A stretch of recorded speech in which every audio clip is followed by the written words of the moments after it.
This is not the way January was supposed to start for President Obama. White House strategists had hoped to wrap up a health care bill and quickly pivot to creating jobs and strengthening the economy. Instead, an unforeseen event has thrown off the calculations, as so often happens to any president.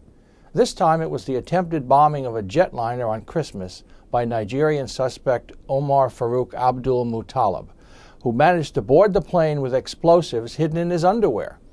The explosives failed to detonate, but the near catastrophe has dominated the president's attention and media coverage ever since. President Obama spent much of the Tuesday after New Year's in a brainstorming session with his top national security advisors at the White House. Shortly after that meeting, Obama addressed the nation. The system has failed in a potentially disastrous way.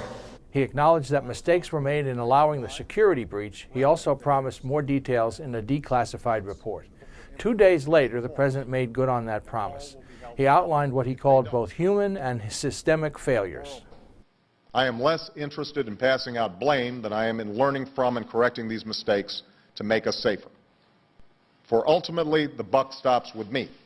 The subtext here is that Obama is hoping not only to reassure the American public that he's on the case, but also to undercut Republican charges made by former Vice President Dick Cheney and others that the Democrats and Obama are weak on defense and can't be trusted to keep America safe.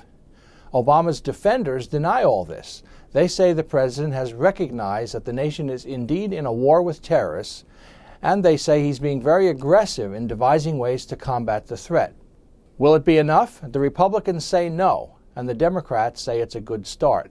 Sadly, this is just another example of the kind of polarization that afflicts Washington, even on something as vital as stopping terrorist attacks and protecting American lives. For U.S. News and World Report, I'm Ken Walsh.